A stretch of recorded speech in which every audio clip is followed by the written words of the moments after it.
What up, fam? Hit that like, hit that subscribe. This is A2D Wednesday nights. Phillies, is it a must-win series? We're going to talk about it. Eagles preseason starts Friday. If you care, we'll discuss. Let's go. I mean, how silly is that, man? We're talking about practice.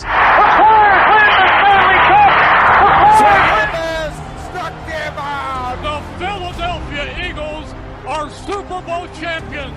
Eagles fans everywhere, this is for you. Let the celebration begin. Welcome in, everybody. This is A2D Wednesday nights, only on A2D Radio. Every Wednesday, we are brought to you by our good friends over at Fazio's Bread. Go check them out, Mount Laurel, New Jersey. You won't be disappointed. Everything off the order. Say A2D Radio. As always, we got Luke, Mike, Rome, Greg, Noah. I'm Tom. Everybody out there, welcome in. Let's discuss it. Right, we got a lot to go over because Eagles preseason is so important. Sorry, I just wanted to, I wanted to make a little joke about preseason football and how it's become so irrelevant because this roster is loaded. If you stink, and you're rebuilding, preseason matters. When you're trying to win Super Bowls, hey, nobody gets hurt tonight. We just won a game. We just won a game if nobody gets hurt. But we'll talk about it. We'll talk about the depth chart. We'll talk about things like that are more important than the game itself. But a game that is important. Oh, yeah, that's a good catch.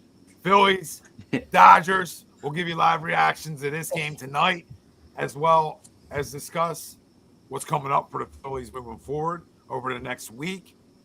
And our poll question. Beating the Dodgers this series is a must-win for the Phillies to show they are out of their losing ways. Do you agree or disagree? Let us know. Facebook, YouTube, Twitter, that's what we're live. Everywhere you get your podcasts, we're there as well. Hit the like, subscribe, follow. Most importantly, join the conversation.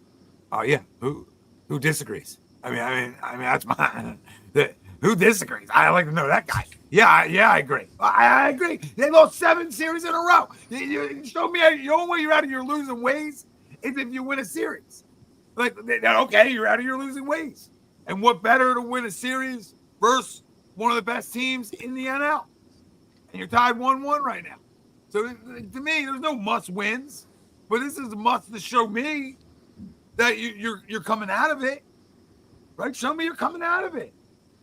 They show you us little signs if they come out, but they haven't came out. They haven't said this. We're the same baseball team we were 7 series ago. I mean, they've been terrible, and I love West Coast games. This is my style. You're right up my alley here, guys. You love this late night stuff. Yeah, give me more of it. Like, I wish every game started late. Like, oh, everybody's upset, not me. Hey, like, anybody that works late at night is like, oh, give me more. Give me more. Love a little. You give me 905s. I'll meet you 905s, and I won't complain at you. But no, this is big. I mean, this is big because it's not about like the game itself, and it matters more than any other game. It's about winning the series. That's the only way you're going to show me something different. And it's not just win one series. Go double that up. I mean, that would be a good time. That'll feel good. I think that would feel good for everybody. Oh, we won 2 series in a row. We're back, right? Wouldn't that be nice? Yeah, it would be nice. This is not nice. This is like, are we collapsing? And I don't believe that because every team goes through it. But it's because the Mets are saying, hello. The Mets are like, hey, now we're good all of a sudden. We want to play good baseball. So now, listen, we're still a damn good team and one of the best records in baseball, but we haven't played that way. So I couldn't agree to a poll question more. I have in the past, but I'm just saying, for argument's sake, I couldn't agree with one more. Beating the Dodgers this series is a must-win for the Phillies to show they are out of their losing ways. Agree or disagree? Chime on in, everybody. Let's talk about it. I agree. Circle the board. I agree, too. I'm going to take it a step further, too. I'll go the realm of Philly sports. Obviously, if they don't win this, there's still a lot of baseball to be played in the playoffs. And, presumably they should at least make the playoffs, even if this draws out for the rest of the season. Well, I hope so. Yeah. So even if that's the case, right, there gives you reason to believe deeper into the season. But from a Philly sports fan perspective, I'll take this route, right? The Eagles coming off of their collapse, people don't really talk about it a ton. with the Flyers and their collapse in the regular season last year. They should have made the playoffs and didn't. And the Sixers, they collapse all the time. So you're talking about a city full of teams that collapse all the time. So the longer this draws out, and I get it, you can point to, yes, it's a road game or a road series and come up with any excuse that you may have. At the end of the day, the longer that this draws out, the more whispers you'll hear through the media, and you'll be WIP'd to death, and maybe, rightfully so. So, yes, definitely a must-win series, no doubt, and we're off to a pretty, I'll call it a shaky start. I disagree. I don't think it's a must-win. I love the fact that they won last night, which gave them the win in the season series against the Dodgers, which could potentially be a tiebreaker. Luke, to your point, obviously we don't want to see this drag on for too long. But, I mean, this is the dog days. And, Tom, you said every team goes through this. I think we were spoiled by the fact that this team just played at a ridiculous clip for so long during the first half of the season. I feel like this is just maybe a little bit of what I'll call normalization of the record. It was, that sort of post All-Star break, not really in a super stressful pennant race. They kind of shit the bed a little bit coming out of the break, and they're, kind of just taking their time getting things back to where they need to be.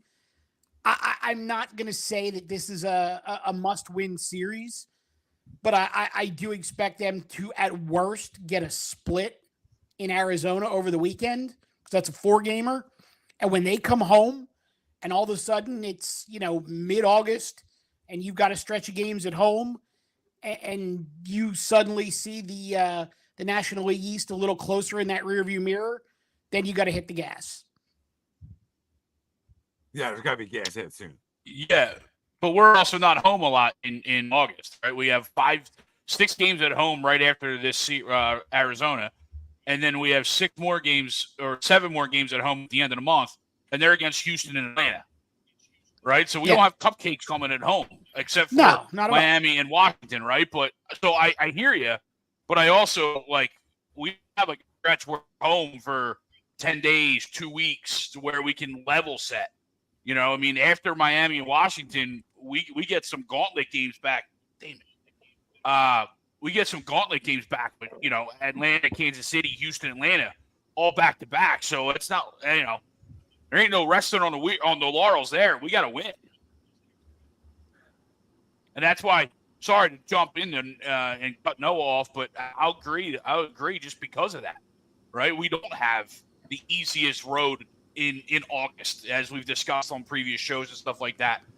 We don't have that long stretch of 2 weeks at home, to get right per se.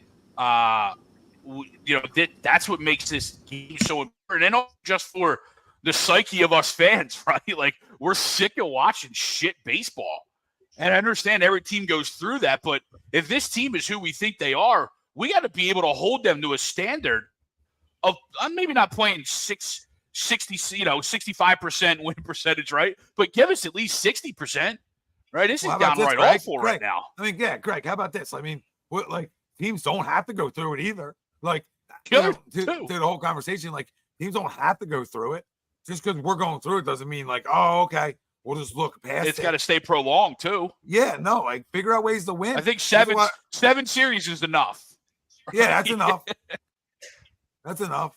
So go ahead. Sorry, I didn't mean to jump in there. But yeah, but Greg, to your point, you're talking about them. He dropped that ball. You're talking about them playing 600 ball. They've gone through this horrific stretch of the season, and they are still playing 600 ball.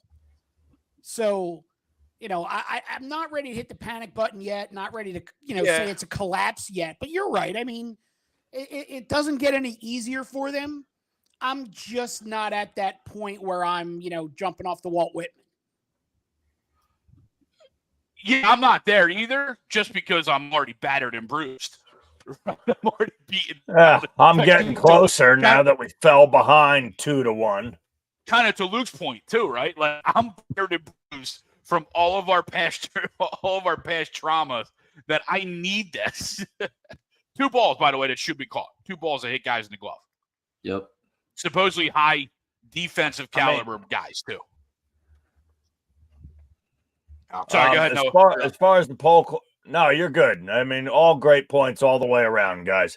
I mean, look, if this slide was only a week or two, if we were only talking about a week or two of bad baseball, then I wouldn't be panicking as much here. But let's face it, ever since we got back from London, we've looked like shit. I mean, just overall, the pitching staff has not been the same. All right. Now, granted, some of that is injury. Ranger, he was hurt for a little bit. Wheeler was hurt for a little bit. This bullpen has not looked the same. And the bottom line is we have not hit in the clutch. And really, to be honest, our hitters 1 through 5 flat out the last 5 weeks pretty much have not gotten it done. So that and just bad fundamental baseball. Look at, now, unfortunately, I can't get it on my TV upstairs, but I'm following online. Doesn't look like we're playing too well defensively tonight either. So, I mean, if the ball hits your mitt, you got to catch it. And it's just a lot of fundamental stuff that, by and large, we did very well with the first half of the season that we're not right now. And we're not running the bases well, not playing well defensively, can't get outs out of the bullpen, and your starters are struggling. I don't know, fellas, but I'd be worried if I were you. I certainly am. And you guys were saying that, we got a lot of tough matchups still to go here. We got plenty of baseball on the road after we have, still got 4 games in Arizona. We come home for 6, and then it's back on the road again. And by the way, September doesn't get any easier. So, and we talk about, Luke was alluding to collapses. Yeah, I think we're all a little traumatized. Just go back to the NLCS. We have a 3 games to 2 lead, and what happens at home? We shit the bed in games 6 and 7. So against let's face it, mediocre Arizona Diamondbacks team. Oh, are we talking about the Phillies? Are we talking about the Phillies or the Eagles right now? Like we're still freaking out about the results of last season into this season, and like not just worrying about what's in front of us. Because if you want to believe, look at what we've done over the last 7 weeks. That's the reason the Eagles collapsed last year, because they couldn't get over the Super Bowl loss the year before. So are we saying the Phillies are going to collapse this year because they can't get over the NLCS from last year? Come on, Noah. No, I mean, I sure hope not. But the primary reason is we're obviously not executing on the field. Right. I know that's oversimplifying it a bit, but it's August 7th, and we're talking about collapses already. Like, no. The last time, it's been a month since I've been on, and when I was last on, the Phillies just got done sweeping the Dodgers and were playing tremendous baseball. So actually, it's been 3 weeks that they haven't really played well. Well, 4 weeks, right? And mind you, and I know, Greg, you were on with me that week. We talked about how important this stretch to carry that momentum was. They didn't do that, right? They didn't play well going in the All-Star break and coming out of the All-Star break. But, I don't want to talk collapse at this point. Do I think this is a little bit of a must-win? I'm going to kind of agree with Mike. I'm concerned, but, and I hate to say, the fact that Atlanta's not playing well, Atlanta's lost 4 in a row is helping this team out. And the fact that Washington and the Marlins aren't playing well, so you have opportunities to bounce back going into a tough stretch going after that. The Mets are. Well, the Mets are playing well. I know. But I'm just saying, they're right. They're sure. You worry about more of them than the Braves. Right. I'm not that I'm worried. I'm just talking right. Like standings wise. Right. Like they have more of a shot to me than the Braves do. Well, at with the this way point. they're with what you're when you're talking about a momentum swing, yeah, you're right. Absolutely, they got a little more ground to cover up, but momentum wise, they're playing very well. But like it's August 7th, like we're talking collapses. Like that's a little crazy to me. I don't love what they did at the deadline. I think they need to do more. I thought they needed more starting pitching, and I think that even more now. Um, and honestly, we're Well, talking about the starting pitching hasn't been great. The bullpen hasn't been great. I mean, I was in Florida watching a game last week where Nola came out and they were rolling against the Yankees the first couple innings, and they turn around and lose the game in what 12 innings I think it was, or 11 innings. You can't have that happen. So, but no, I'm not overly concerned. They were due for a stretch. This is a prolonged stretch, but they need to kick out. You guys get the term in the next couple, like sometime over the next couple of series. Um, but I don't think this is by any means like a must-win measure. oh, You know what I mean? I think actually the next couple of series against really lousy teams, getting back to doing what you're supposed to do, which is win the games you're supposed to win. If they start not doing that, that's more of a concern for me on the back end. Yeah, I mean, I don't they, know about they didn't like do that I to don't end know. the first half. They didn't do that to start the second half. Like we haven't done that in a long time. We haven't done that since what, the Cubs? Before the Braves series. Been a little bit. Yeah, listen. At the end of the day, like when the word Be collapse safe. comes up, it comes up from playing terrible baseball for a long period of time, or terrible football for a long period of time, or whatever it may be. And all they've done is play really bad. Now, I've sat here and I haven't crushed yet. I haven't crushed in a damn month. You know what I mean? I just haven't done it. I get the sport, but at some point, you got to start winning series now. At some point, you gotta be like, all right, that's enough. That's enough. We sat through really bad baseball, right? The only team worse than us has been the White Sox. Like, so like that's like we don't want to be in that conversation for over an extensive period of time, which has been 4 weeks. It's a month of bad baseball. So now you need to start playing a month of good baseball, and it starts with winning the series. Okay, you don't win the night. I'm agreeing more to like. Because the poll's simple. Like, is it a must for the Phillies to show they're out of their losing ways?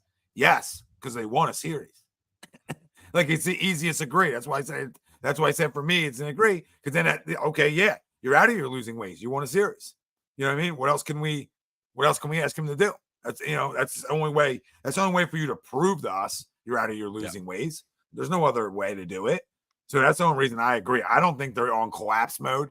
I think this is who they can be when, one, they're missing arms in the rotation, right? And two, just Ranger alone is a big arm. So, you're missing Ranger, and, that's important. But I think the rest of their stuff's getting cleaned up, and it just comes up to this lineup, man. I mean, it's as simple as this. When these guys don't want to hit for contact and want to be overly aggressive, and everybody wants to swing at the first pitch, and nobody wants that plate discipline or common sense, right? Then, okay, then you guys are going to get eliminated in the playoffs then, if that's how you want to go about your approaches.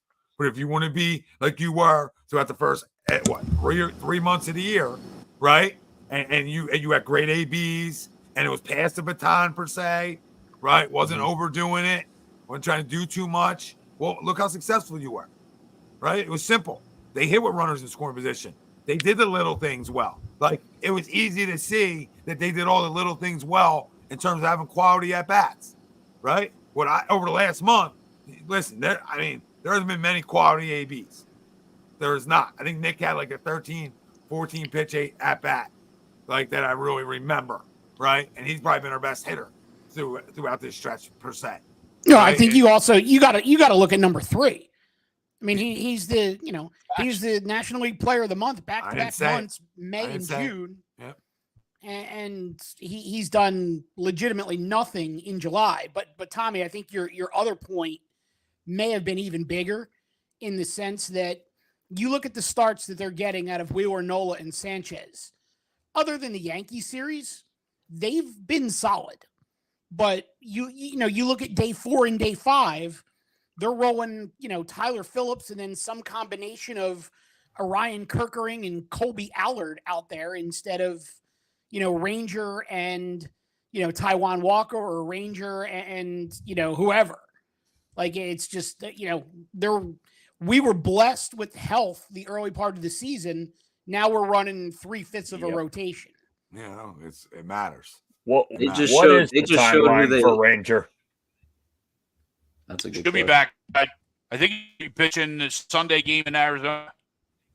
Okay. Okay, cool. Well, that's Or definitely one a of big those games relief. in Arizona. Maybe it's But it's no. tomorrow. No, maybe Listen, it's tomorrow. I left it That out, would be a right? spot.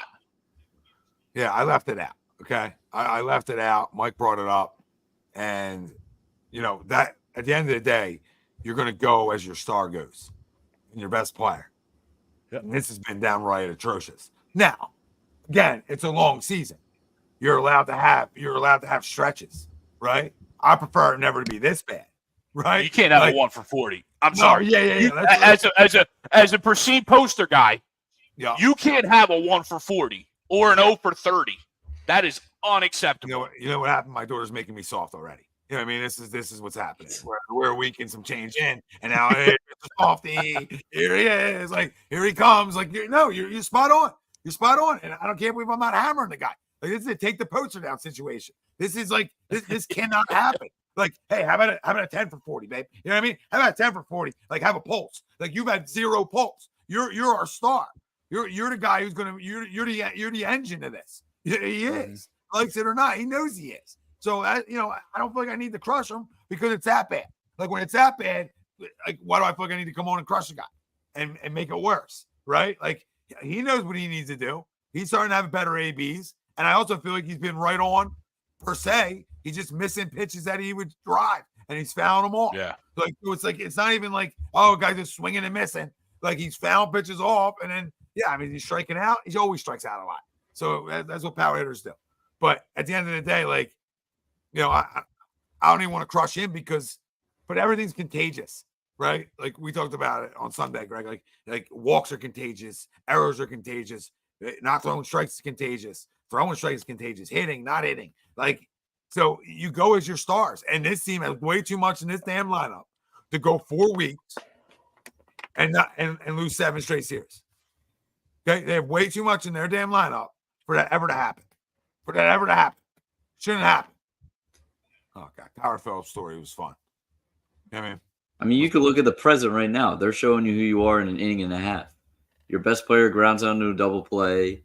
Then 2 of your outfielders drop pop flies, and you don't score with runners in scoring position. They just showed you who they are the last month in an inning and a half, and who knows what's going to happen the rest of this game. Well said, sir. Well said. That's who they've been. That's why they haven't won. and the Marshy catch a little bit harder. Yeah. I catch out of 41. But I was going to bring up the question, and it was brought up by Josh, I believe, earlier in the comments. Like, I wonder what their record is versus when Rojas plays versus when he's not. That's a genuine question because I'm actually curious about it. Because at first I was like, let's yank him out. And now that we are yanking him out, I feel like there's more and more missed opportunities in that spot where it's like, hey, maybe it would be nice to have him out there. Because that first inning doesn't happen. They're up 1-0 right now if he catches that ball. And does he catch the ball? Obviously, it's a question within itself. Well, he might overrun it. Yeah. Which means he runs through the wall. Yeah. I can't believe we're doing this. I can't believe we think we would be playing we'd be winning series with Johan Rojas. Like, I didn't think that conversation would come up. I didn't have it on my bingo card. No, I know. No, it is. But I didn't have it on my bingo card for 2024 season, Tom. Johan Rojas' impact is making or breaking the Phillies, winning or losing. I'm not saying they would. I'm not even saying they would. But at a certain point, it comes to question. But when you're 7 series down, you start questioning things that you don't normally question. Yeah. Right. Oh my God, he's hitting guys. I mean, this is amazing. I mean, now he stinks, and I don't want to say that because he's a great guy, great kid. But now he can't throw strikes because now he knows everybody's talking about it. You know what I mean? Yeah. Now he knows, you know what I mean? Because he grew up here. He knows how we operate. Now everybody talking about it. Oh yeah. He knows he's in the microscope right now. He just gripped the shit out of that pitch. You know what I mean? I didn't even hit him. Yeah, it got top. I'm fine. Is he going to have Corey Clement syndrome? Corey Clement. Yeah. Well, let's see. What does he do to Otani here? hope Otani grounds into a double play. That'd be fun. That would be real nice. He's pretty good. I think he'll make it. I think he'll make it. Yeah. I wonder if he's any good pitching thing. Oh my God, I keep forgetting about that. I keep forgetting. Like, oh yeah. Oh, come on. All right, get the one. Go play, Bryce. He's back. I will say this about that guy. He's not hitting for shit, but he definitely does not take it into the field with him. No. He's played a really good first base. There's some things where you sit there and you go, "What the hell are you doing?" But you do that with every first baseman, right? You know what I mean? Right. Yeah. He's doing it. The only thing I wish he would do is just realize his bubble. He's so aggressive in everything that he does that he gets himself out of his bubble and it just throws everybody off. Yeah. But I don't know. I think he just needs to relax. I think what happens with him is he tries so hard to get out of it and doesn't stay inside the baseball and tries to do too much. And I think he sort of messes himself up. And then it's a mental sport at that level when you're that good. Yeah. So, once you get a little mental with it, you start overthinking it. It starts perception becomes reality for a minute, and it's like that. It's so weird. Like, you guys know, like, baseball and the hitting and the thought process and the mental side of it. Like, I talked with a kid today. I'm like, dude, do you know there's sports psychiatrists in every big time program college dugout? You're like, do you know that? I'm like, when I played that was like, what? You'd be like, what? What are you, softy? You little softy, babe? That's what they would say to you, little soft. Like, now, like, we understand when we grow and we adapt and we're willing to be like understand stuff even more.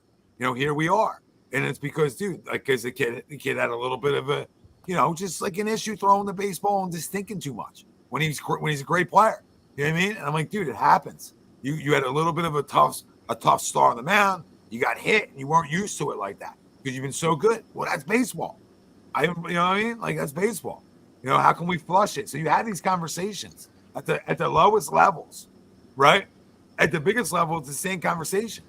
Like, you know what I mean? This part of it is what's going to mess you, right? If you're not, and he knows it. Like, the thing is, he probably knows more than I do. But it's you. It's hard to clean up you, right? It's almost hard to clean up you. That's why Kevin Long's such a big part of the Phillies and the guy and all the guys that he's here with. You know what I mean? Turner, Schwartz, you know what I mean? Nicky, like all those guys. So, I mean, those relationships and talking hitting matters. And then it just comes up to, getting a hit. Like, you know what I mean? And it just becomes like, dude, he's got to go get a hit. Like, we can talk about it all day. Like, now he's got to go get a hit, please. So, that's my baseball. And it's funny, throughout that 1 for 40, right, or whatever it ended up being, how many times do we see him randomly come up and try and get a bunt down in random situations when he's going good? But yet, at no point in the struggle did he, ever occur to, hey, let's maybe roll one. Let me just see what first base feels like. Yeah. That was like last night, when he made when he got called out at third base, and I'm like, well, at least he's back on base. That we talk about his base running and issues. Oh my God, catch the ball. That's another guy we need to get going again. But I thought, to your point, Tommy, I thought that swing in his last at bat, the line out to Teoscar there in the 8th or 9th inning, I thought he was right on a baseball, hit an absolute P, but it was just right at Teoscar, and obviously didn't get a hit. But I thought he was right on the baseball, and it was a good swing. Oh, lay out for a ball one time. That was ugly. Exactly what I was thinking, Tommy. Like leave your feet a little bit or like something. You were close enough to lay out for that one. That was like a little who for what? I felt a little Ricky Wooders-ish. It took me back going into the preseason here. It took me back a little bit. Unbelievable, little Ricky. But no, I mean, yeah, obviously we can't wait to have Ranger back.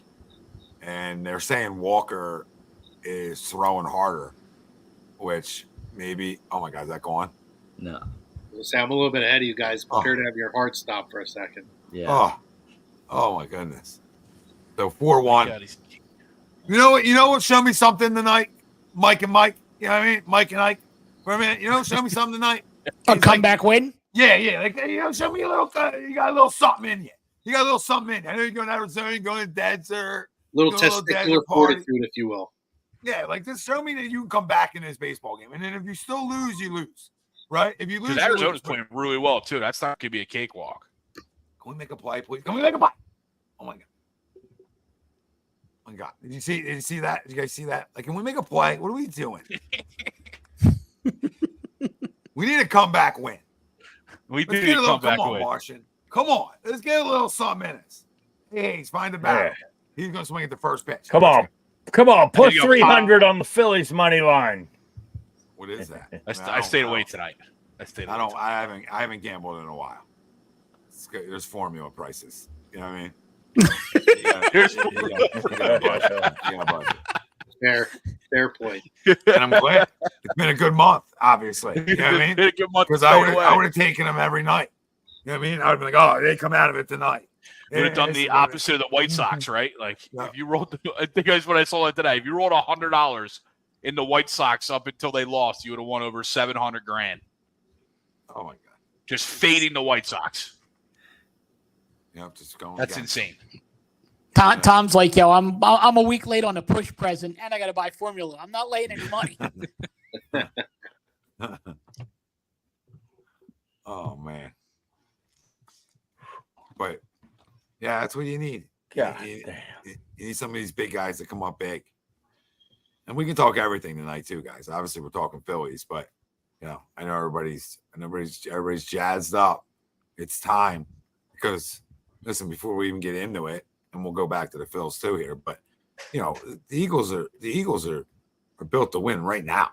I mean, this feels good. Like you want to talk about going into a season where I have like, I have no worries. And you say, Tom, you have no worries? No, I don't care what Elliott Shore Parks is, the interceptions and it's breaking news. Like he hasn't thrown a pick in practice. Okay. That doesn't matter. This team's loaded. Like when you look at their depth chart on defense, that is nasty good. They are deep. They are deep. They're deep in positions they weren't deep before. They're deep at linebacker now, per se, right? For them, they're deep at linebacker. They're deep in the secondary like I've never seen them, like ever have seen them. They got guys that might not make the team that could probably start in the league, you know, on bad teams. You know what I'm saying? Like they are deep at those positions. And their offense, we know what that is.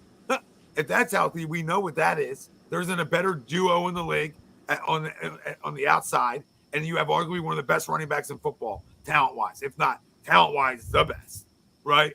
But one of the best. And a guy who can make things happen on his own, right? He by himself, he can. Now you put him around this, and I don't even need to get into Dallas Goedert because he's only going to be in the field 8 games anyway. So, you know, I don't even need to bring him up.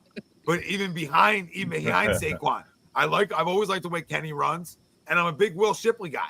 I've always been a big Will Shipley guy. So I love this team is loaded. So I don't preseason doesn't matter. It's just about staying healthy, like we always joke about. It really doesn't matter, especially this year. And they're you know, they should be talking Super Bowl or bust. They should be talking Super Bowl or bust. That's what it is for the Philadelphia Eagles. Like there's no like, oh, like nah, listen, you get to an NFC title game and you lose. We've been there. Okay. I get it. All right. I'll be back next year. I'll be palm up for the next year. Don't get me wrong. All right. But like in reality, though, that's what it is. It's getting the one, right? Whatever happens in one happens. Like I'm not saying that you got to win one. Like that's hard to do. I get it. Right. But you better be the last 4 standing at minimum. And you should expect to go win one because you're a better roster in Kansas City. You argue about the best roster in football. Like I don't know who's got a better roster, especially offensively. Offensively, nobody does. Listen, you're not wrong about any of that, but if you believe the Tim McManus article from today, Timmy, if they take it more than 1 week at a time, they're a bunch of mental midgets that can't handle the grind. Okay, so give me a little bit more insight on this article that I read snippets of, and what's the gist of it? The general gist of it is that when they got to 10-1 last year, they were feeling the pressure of having lost the Super Bowl so much that, every game was, we need to get back to the Super Bowl. We need to get back to the Super Bowl. And they basically collapsed. And then they started infighting, and the whole, the lack of confidence in the defensive coordinator. And then Sirianni kind of, it was implied that he was undermining Brian Johnson, and the whole thing just turned into a shit show, and Jalen didn't have any trust in Sirianni by the end of the year. And it just, just basically made for a toxic environment. And it was all because they couldn't get over the Super Bowl loss. Yeah, I find that to be one of the craziest things I've ever heard in my life. Right? Like in reality, like we're talking about almost a year later, unless the Super Bowl loss is creeping in your head for this year, but it still doesn't make that part of it makes no sense. The other parts, we watched that happen. Yeah. The other parts is like, I don't even need an article. I knew it. We all knew it. Right. But that part of it, I don't buy at all. Like, I think that's just like, we need extra words in the article. Right. We need another extra, little pop. Right. Let's talk about how they couldn't get over a Super Bowl loss a year later. Like, what, after they're 10-1? What? Like, you're over it. Because the Phillies were. Because the Phillies, once you come out and play great baseball for 3 months, that doesn't matter anymore. You're not even thinking about that. Like, come on. We're all human beings. We're not thinking about that. You're telling me the Eagles 11 weeks into a new season at 10-1, we're thinking about last year's Super Bowl loss? Come on. That's not why they played bad. No, that's not why they played bad football. They played bad football because they started playing bad football, right? And then it trickled down. And then it became everybody was pointing fingers. That's what happens. So at the end of the day, none of this is surprising. When you play bad, this is what happens. Guys start having peace with each other. It's not kumbaya, right? It's a bunch of goddamn egos in a room. What do we think happens? We think it's like, oh, it's okay. We have no disagreements ever. Make sense? Like we have zero disagreements. Come on, guys. You know what I mean? I'm defending it in a way. Like, come on. That's part of it. They gotta be stronger and be able to flush the loss before, right? And they gotta be accountable for how they lose those games as a group and individually. That's how you get over losing. Well, you said you had no concerns, and I said I had two. And to me, it's I saw you. To me, it's go for two. To me, Utah, it's, give me two. it's the quarterback and the head coach, and both of them have to prove to me that mentally they're not soft as Charmin. Mike, you did it again tonight. 2 in a row, right? You went harp early on, right? And I didn't. And I blamed it on my daughter. I'm going to blame the next one on my son, right? And making me soft because I didn't go right at him yet, right? I didn't, because he just hasn't played yet. So, right, I'm not gonna. But you're 100% right. Like, he had something to prove to me. He was awful. I don't care what anybody says. He was awful last year. He went from being exceptional to awful. It happens. Here's your response here. He was a turnover machine. You can't turn the damn ball over in this league at the rate that he did and expect to win consistently. So what happened from week 11 or week 12 on? Bad. He was a turnover machine. We didn't stop anybody on defense, and voila, there's your 1-6 finish. No, you're right. You're right. I mean, he's got it. If he's better, we're better. Right? Really simple stuff. Now I think Kellen Moore is better than his second daddy. Makes sense. Like, I always thought that relationship was too close. I didn't like that from the beginning. I'm like, I don't like this. Like, they had Thanksgiving dinner together. Like, how does that work when they have disagreements? Right? Yeah. And Sirianni, I don't know. I told you what Nick was from the beginning. So hearing the Nick stuff it doesn't take anything away from what I already knew. I knew he was a little bit of a puppet, a rah-rah, right? And he's like just the face. He's the face. He's like the CEO. He's just overseeing. Right? Now you got real guys in here. This is why my concern's gone down. Kellen Moore, real guy, and we know about Vic. So, and we know about their track records of having success. So, that's why to me, like, I got nothing. We should be playing in the Super Bowl.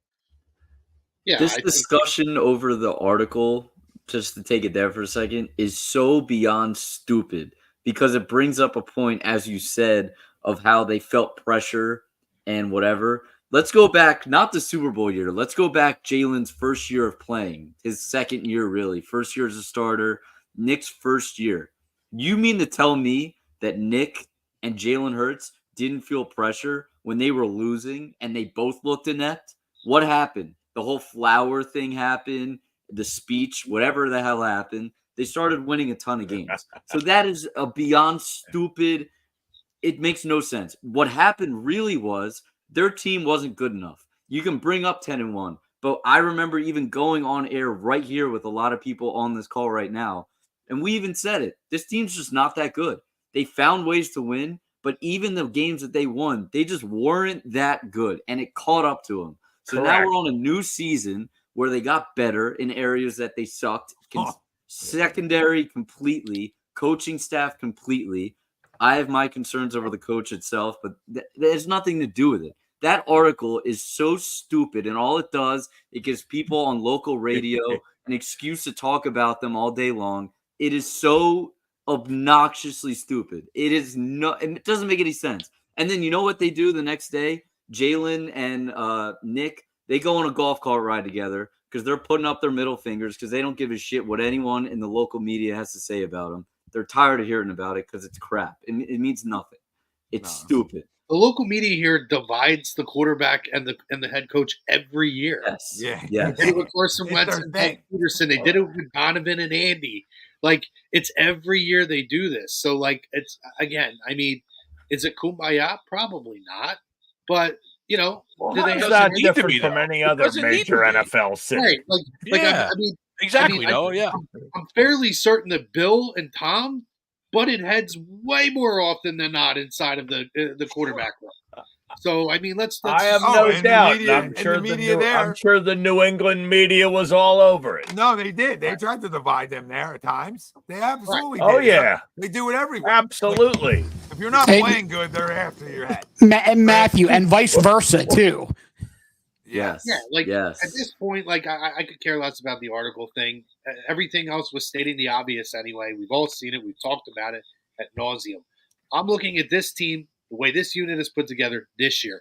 I watched our general manager go out and make moves that we haven't seen him make before, coming off of an unprecedented collapse from this team. He went out. He went and finally started to address the linebacker situation. He addressed the secondary situation in a big way. Bradbury's career might end up being revived by it at the safety position because he's built to play that position. Right around, he's kind of built almost like Malcolm was when Malcolm moved to that position. So this could be an opportunity for We him. spent money on a star running back, for Christ's sake. Yeah, that's what I'm saying. You might have found diamond in the rough. I think he went out, and as far as what he could do to address the lines and the holes and the issues, I thought he did really good. They did a strong job, especially losing two Hall of Fame franchise cornerstone guys. This team went out. They got stronger in a situation where nobody thought they could get stronger in the situation they were, particularly after paying the quarterback. Yeah, So well, listen, Crumb, it wasn't just like you talked about. We talked about it earlier on, right? Like when you look about like Devin White, Zach Bond, like they're starters in this league.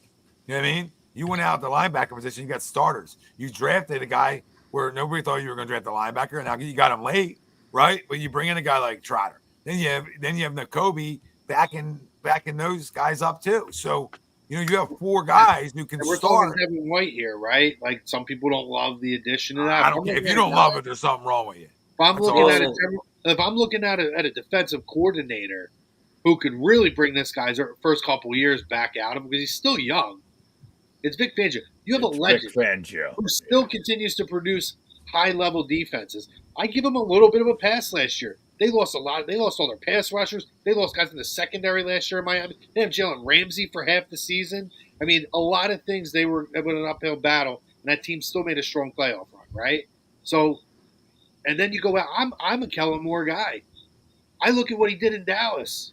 He didn't just throw the football. He utilized the running back. So you go out there, and not only did they go out and sign the star running back, they drafted a pretty damn good running back in the draft too to develop behind him. So again, I'm just looking at the way this team is built. Like to me, this team doesn't even look anywhere close to what the team looked like last year. That to me is in the past. This is a whole. We turned the page. We turned a lot of pages coming into 2024. And I like what I'm seeing. I like what I'm hearing. And I have confidence in the quarterback. I'm one of the few guys that does. Last year's the first year that really, in his college and professional career, he didn't show growth, right? So I'm going to give the benefit of the doubt and say, with an experienced coordinator and with all this talent around him, and having the cornerstone running back with the best offensive line he's ever played, is going to do nothing but benefit him. I think the quarterback turns it around this year, and I'm not saying he's going to finish top 5 MVP. That's tough. But all he has to do is play like a top 10 quarterback in this Super Bowl team, easily. Yeah. No, he better be Talk turning about around and on a- handing the ball off 20 times a game. Yes. Well, bigger than Mike's spot on again. And Well, I don't bigger than know. that, Crum. He needs to be top 10. Sorry, no, but he needs to be top 10 in MVP. No, you're good. With this offense and his skill positions, like I might even say top 5. Like I might And demand $51 million.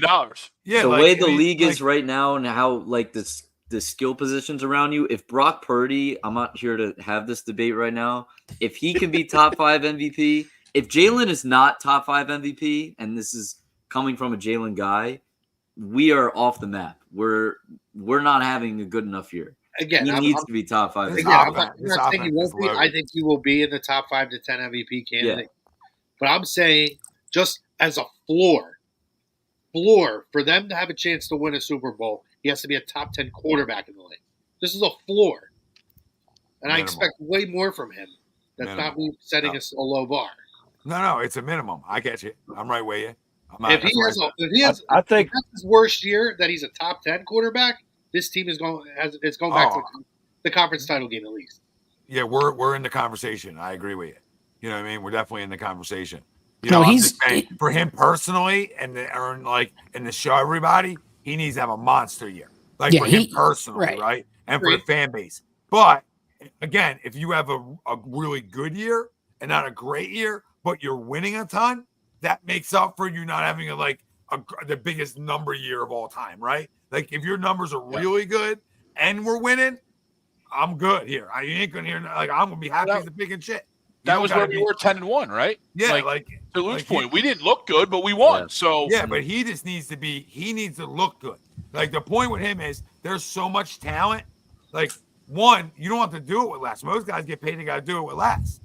Because we drafted well, right? Because I consider AJ a draft pick. Since we drafted well with 2 receivers, right? We had the flexibility to go out and get a running back. That's why it allows you that. So now look what you have. Like again, if this team isn't top 5 in every offensive category, then we got a problem. Like that's how good this offense should be. Defense, your biggest question mark is your defensive line, your interior, because outside of Milton, Jordan, and Jalen, I can't even tell you these guys' names. Make sense? So those guys are really important. Now you're running a 3-4. plus you're going to a different front. Yep. So you're running a 3-4. So you're gonna have 3 down linemen, 2 guys up. Makes sense, or different ways, right? They always mix and match it a little bit. But at the end of the day, you're gonna need those guys. You're gonna need like a rotation of some sort, and the guys behind them, I don't love. So that's the biggest question marks. It's huge. Well, Tom, I look, think to your point about them winning and having him having the numbers, completely agreed. But I feel like this team is only going to go as far as the quarterback takes them. Yep. I mean, I think that's the case with most NFL teams, but and maybe this is just me being the jaded Eagles fan, but there's a history in this city of quarterbacks, their play taking a downturn when they get paid earlier than they have to. Mm-hmm. I mean, we saw it happen with Carson. It even happened with Donovan the first time around. He got paid early, and then he had a really bad season. He bounced back. Let's see if Jalen can bounce back. No, I They're agree, gonna need Mike. That's why I said it for a year, Greg. I said it for a year. You were here with me. I said I want to. Don't have to do it. You don't have to do it. So why do it? Why not just wait a second? He's in your building. You're going to get it done. Nobody's that stupid. Look at all the other teams that get it done. They all get it done. So In the building, Tommy Coach speak. I mean, he's in the building. We get it done. You know what I mean? You're here. I'm here.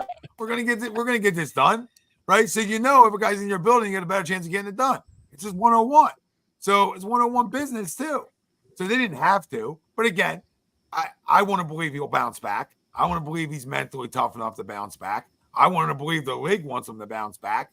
So, and boy, like Cromer said, boy, did his GM went out and took care of him. I mean, when we talk about the third wide receiver option, from Campbell to Ross, right? Even Wilson's impressed in camp, and I'm not a big camp guy, right? With little Johnny football, Johnny 6'7", going up one-handed, right? So there's guys. There's guys. I was there yesterday. I was there sweating my ass off yesterday. Let me tell you. Boots on the ground in NovaCare. Sweat my ass off. Every single time Saquon was on the field, and it's training camp, so they don't want to run to the ground early. Every single time he was on the field, he touched the ball. I just want, whether it was a pass or a designed run, he touched the ball every single time he was on the field. So I just want to bring this up. Not that anyone's stupid enough to not think this way, but I do find it's not a coincidence at all that they bring in Kellen Moore, has a history with the running backs in Dallas, and even last year how he used them in L.A. And now all of a sudden how he's willing to do this. It's not a coincidence. He's going – I want him on my fantasy team. He is going to touch the ball a ton. That's why Howie Roseman is a great GM. Well, look, like regardless how the season plays out, that's why Howie Roseman is a great GM. Because if you're willing to adapt to what you bring in, that makes you even better than you already are. Like, it's easy to spend money, it's easy to stay under the cap. It's hard, those things are more football things. I like hearing that. If you got to bend your philosophy and change a few things here and there to make the team better, put your ego to the side, he's done it a couple of times. Yeah, yeah. Two completely different units to a Super Bowl. Two teams both very different. What'd you say, Noah? What do you want to say? I was going to say, I think Saquon is going to help Jalen out tremendously. Look at how many times that the pocket broke down, especially late in the season. Jalen had nowhere to go with the ball. Now, some of that was on him for holding onto the ball way too damn long. And I think having Saquon on the field is going to help him tremendously, help him get rid of the ball quick. Where if his first two reads aren't there, boom, it's going to Saquon. And, hey, he could take it for 8 or he could take it for 80, And I not only that, I think Saquon, he's a pretty good blocker out of the backfield. So I think those little things, yes, and I think that's going to help Jalen tremendously. I think, when a play breaks down, Jalen will have a critical option there to be able to go to Saquon and make a play, make a 7 or 8 yard gain when there's nothing there. The track record of Saquon where the quarterback is there. Look at what he did for Daniel Jones when both were actually healthy on the field without other weapons, without an offensive line. Now, think about that. Even if you're not Jalen, he's a better quarterback than Daniel Jones is. Oh, absolutely. All those weapons and that offensive line there, I mean, it could be absolutely tremendous. It could be the best offense we've ever seen here in Philadelphia, 1. And 2, Jalen Hurts has the opportunity to rush for over 800 yards or 1,000 too. So don't forget that, because the RPO game now is even more dangerous than it ever was. And it might be the most dangerous one in football. Like, think about it. Nobody has the combo. Oh, that's not close. Like that. Nobody has the combo of that. Baltimore a little bit. That's but they don't have the explosiveness with it. Yeah. With the other guy. Yeah. Makes sense? Which we're sort of mixed, but Jalen's way more explosive than Derrick Henry. Right? Isn't that where Henry went? Yeah. Yeah. Right. Yeah. So he's way more explosive. But Lamar's the most explosive player in football. But Saquon's pretty explosive too. But I think it's the best combo. So if that's part of their offense too, I mean, listen, you shorten the field for yourself in a way. Like, they were home run happy last year. Like we're talking about, you shorten the field with Saquon, right? So you shorten up like we're talking about. Mike said 20 times, right? I agree with him. Like, I want Saquon touch the ball. He better touch it at least 20 times, period. Both ways, right? And, if that's happening, then you're shortening the field. And if you're able to do that, like I said, the RPO game, even handing the ball to Saquon, like, guys, he can break the rushing record. Like, with a quarterback like that, he can break, because you have to now freeze more than you ever had to freeze. And good luck. Good luck with those two and a linebacker freezing. Because they're off. And Saquon's really off. You know what I mean? And that's why they might try to take Saquon out. And that's where Jalen comes in. Because now Jalen can just keep ripping off 8-10-yard runs, right? I mean, I'm not trying to get him hurt, but that's his skill set. So I ain't trying to run with what a guy does and what he does well and what got him here. What got Jalen Hurts here, right? Let's not forget what got Jalen Hurts here. It's the RPO. This ain't Pocket City. Not that anybody's saying that, right? I'm just yelling, right? Not that it's not Pocket City. It's not none of that. Like, yeah, he can sit in the pocket, but he needs to use his legs. When Donovan tried to stop using his legs, we weren't as good. Well, the other thing too here is, we're talking about the quarterback staying healthy too, right?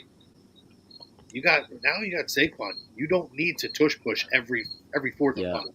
No. Yeah. Like that's going to be huge. I mean, that's still obviously going to be a part of the repertoire, but it doesn't have to be the every single time go to 4th and 1, third and a 9-down field or a 9-yard field every time. Like they'll be able to be more dynamic or show different looks coming out of the tush push. Where they showed a little bit of that trickery last year. They could be even more dynamic with that this year. So this is really going to open up a whole lot in the offensive playbook. Yeah, I think we can finally say goodbye to the wide receiver screens. Yeah, well, listen, one would hope. There's so many. Listen, Kellen Moore, way better calling plays than I am, and I don't know how you don't design stuff. And there's going to be weeks where everybody's eating, right? It's going to be ebb and flow, right? You're going to have 4 or 5 weeks of AJ chewing people apart, then you have 4 or 5 weeks of Devontae doing it, and through all that, you're going to get Saquon getting his. Like, think about that. Like, that's how explosive it is. It's what AJ was doing last year on steroids. Yeah. Because now you're getting it from 3 horses, and the game plan for that is, who are you stopping? Because everybody's game plan is going to be taking somebody out of the game. Who can't beat us today? You going to load a box up? Okay. Well, you look at All right. You look at the history with this offensive coordinator. He's in Dallas, and he's got Ezekiel Elliott in the backfield, and he's got 2 stud wide receivers. He goes to the Chargers, and he's got Austin Eckler in the backfield, and he's got 2 stud wide receivers. I mean, it's almost like a prerequisite for him. If he's going to come in as your offensive coordinator, he wants a stud running back and 2 stud wide receivers. Yeah. I mean, frankly, it wouldn't surprise me at all if Howie straight up told him when they hired him, "You come here, and I'm going to go get Saquon for you." Yeah. Yeah. That's amazing. You're right. Probably did happen just like that. And especially in Dallas, he fed Zeke the rock. Yeah. Right? Zeke ate in Dallas because that was when he was at his best. Well, I even think change of pace is great too, right? So I'm a big believer in the running back position and change of pace. I'm a big believer in like linebackers and safeties. It's like, if a guy's a second slower, you can miss. If a guy's a second, a little bit faster, you can miss, right?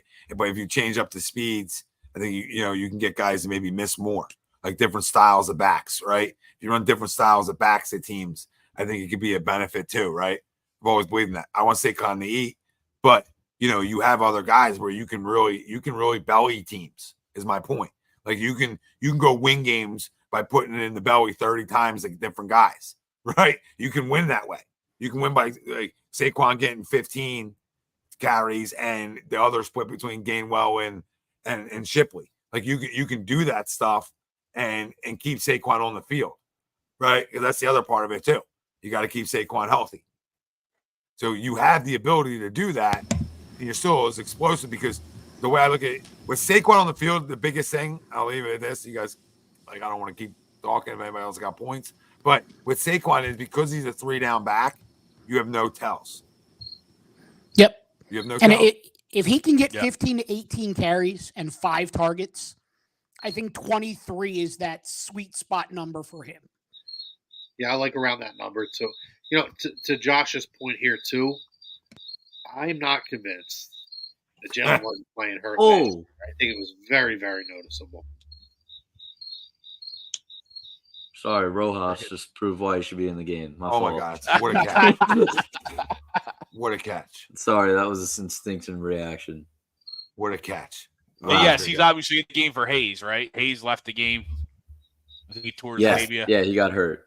SJM, I've been through a lot over the last week, so now I forget what her bet was about. But yeah, I was saying, Right. I He think was sweeping the Dodgers. Oh yeah. Whoops. If Yeah. you swept the Dodgers, I think you were sending him 50 or Yeah. something like that. And if they didn't sweep or something, he was sending it back. Yeah. Didn't happen, buddy. We appreciate the super chat. But yeah, sadly, I was willing to give it. I was willing to give it if that's what it came to.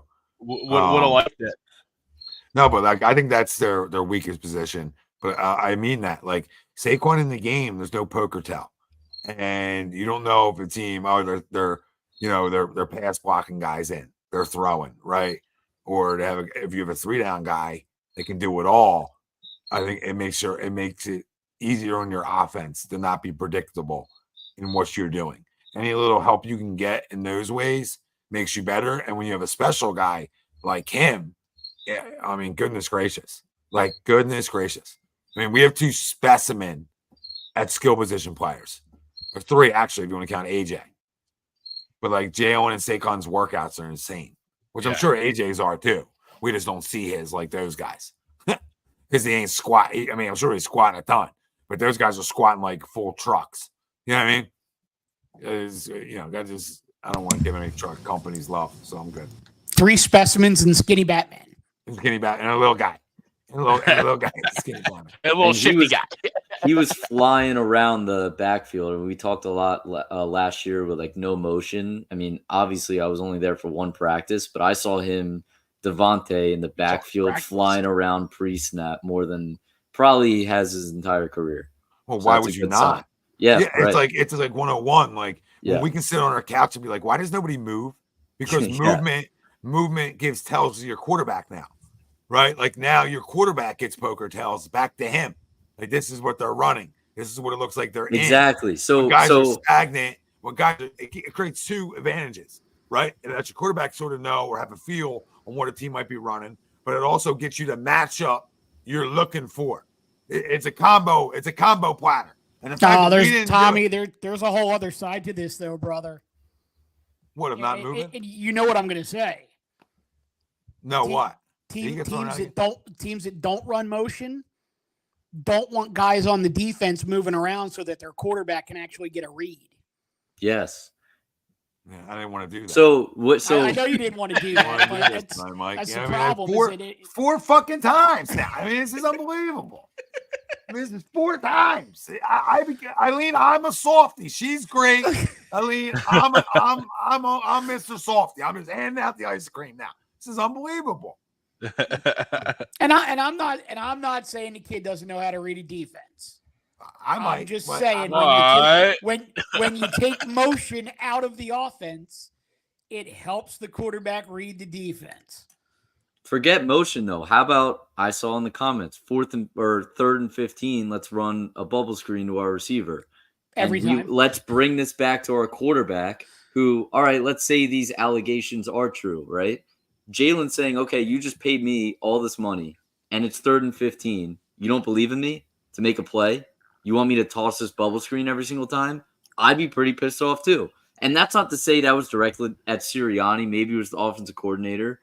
But we act like he had no reason to be upset when these play calls were ridiculous. You literally had Nick Bosa, on a Monday Night Football broadcast directly tell you exactly what play they were running, and he wasn't even scouting the damn team. CMC. So, right. So at what point?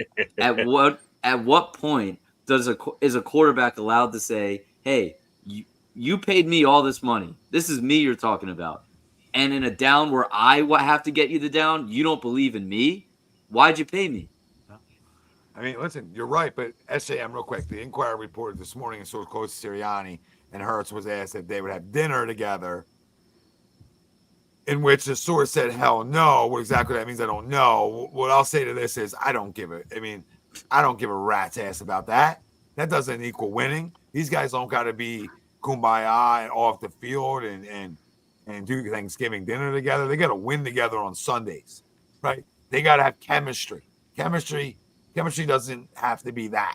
You know what I mean? It doesn't have to be that. Like, how many dinners did Tom and Bill have, right? Like, other guys that were great together, Joe and Bill, Walsh, how many drinks did they have together?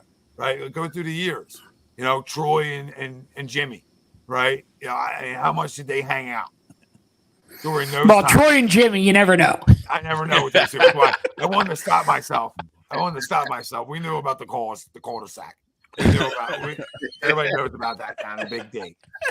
But but you guys know what I mean. It doesn't matter, and I don't mean that to be like, it's a bad thing. If it's not a bad thing if guys are that close, right? But I also think that can hurt. Like I just told you about Brian Johnson. So hell no, I don't want to have dinner with the guy. I don't need to have dinner. I see him every day. I see him more than I see my own family. So of course I'm going to say hell no to that. As a joke, I would say to the media if they ask me, yeah, hell no, I don't got time to see him again. I see him every day. I see him more than I see my own damn family. What the hell what do you mean? And you don't even have kids yet. So what does he need to get out and see Nick again? We got to see him again? What we accomplished through the NovaCare all day wasn't enough? I got to go to Del Frisco's? Come on. I don't know where they go. I'm just talking. Right? Del Frisco's pretty good. He didn't go. Get the fuck out of here. Get out of here. You get out of here. Wasn't even close. Get out of here. If he went, I'm sorry. It did look like it from the naked eye. We're not going to show it. He might have went. Did he go? I can understand it all. It's still I will say this. There's, other than Luke, who, Luke and I didn't know each other at the time. I mean, all the rest of you guys in this Zoom right now know that I was a big Carson guy.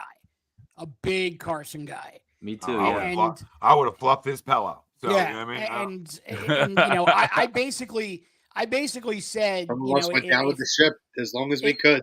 Yeah, if Jalen, Jalen was, we were the band on the Titanic playing the music. Right. If Jalen was pushing Carson out the door, Jalen had to prove it. And to me, he proved it once. I think this season he's got to prove it all over again. Yeah. And I looked at him. I always looked at him. Oh, that's close, bro. That's close. That's so close. That's so close. Guy couldn't throw a strike that AB. That was so close. I just want that. That's a home call.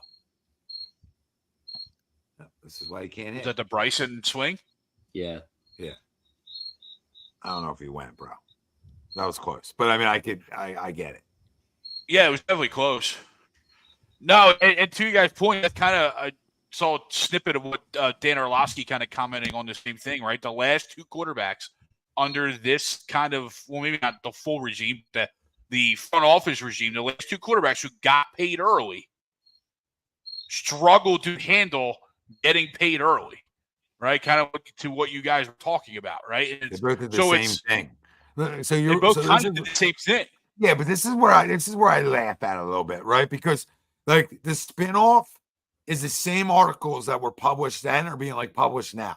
It's almost like we're fueling the fire with the same shit. I honestly don't believe that half of this shit's happening that's reported. I don't believe it because it's the same thing they reported before. The Rojas game. This is going to be the Rojas game. Yeah, it's not Alshon. It's Johan's in the game, and it's not Carson. It's Jalen. Yeah, it's just just remove the name and pop the other guy. The coaches are different. Pro-F replace Carson Wentz with Jalen Hurts.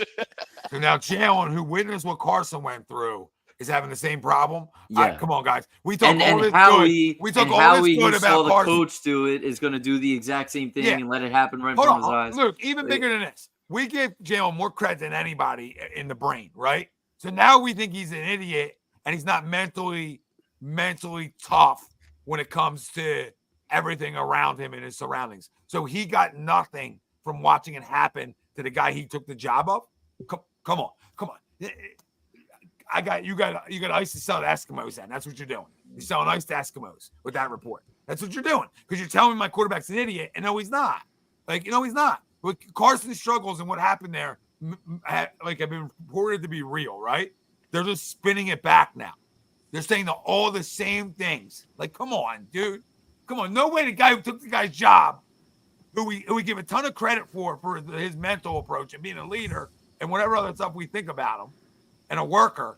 Now you're telling me because he got paid, now it's happening to him? maybe I come on. Then we're never going to find a quarterback. Like then they're all softies. When we drafted him, Florida's media is terrible. Yeah, when we I'm drafted going with him, that option. when we drafted Jalen, the sky was falling, and we were like, "Why the hell did we do that?" But even the people who hated it the most then said, "Well, he's got a great attitude." That came up every time, whether you loved it or hated it. We crushed it because we didn't understand it. Wait, hold on, Luke. Right, but Luke. even those people were like, he's a great leader, he's a great mindset, all that and the other thing. And now it's like, oh, well, can he lead and can he do that? It's crazy. It just doesn't make any sense. It makes no sense. Hold that thought for a second though, because you're so right there. It's why did we draft Jalen? Cut, slide that over. Why did we trade for Kenny Pickett? Yes. They're just going to keep that quarterback carousel rolling until one of these guys sticks. Quarterback factory, baby. Listen, what I'll say is, and we got fair ball. Fair ball. Let's go. Let's go. Rojas, keep him there. The Johan game. The Johan game. Mike, all the things. It's just amazing. But like I'll say, I just don't. I don't believe there's a beef between Nick and Jalen like that. I didn't believe there was one between Carson and Doug, right? I didn't think there was this like big beef. Like, I think the media here, when things are going bad, they start hunting, right? And if they don't have something, listen. If you're a guy who ever wrote in your life, will tell you once they're retired, they have to find stuff to write about. Yep. So why not try to use some of the same snippets shitstorm and create, because you have the name to do it, and get your name out there. Like, I'm not saying this about McClain. I'm not saying that. I'm not attacking guys in the business. I don't give a shit anymore to do that. Right? I don't care.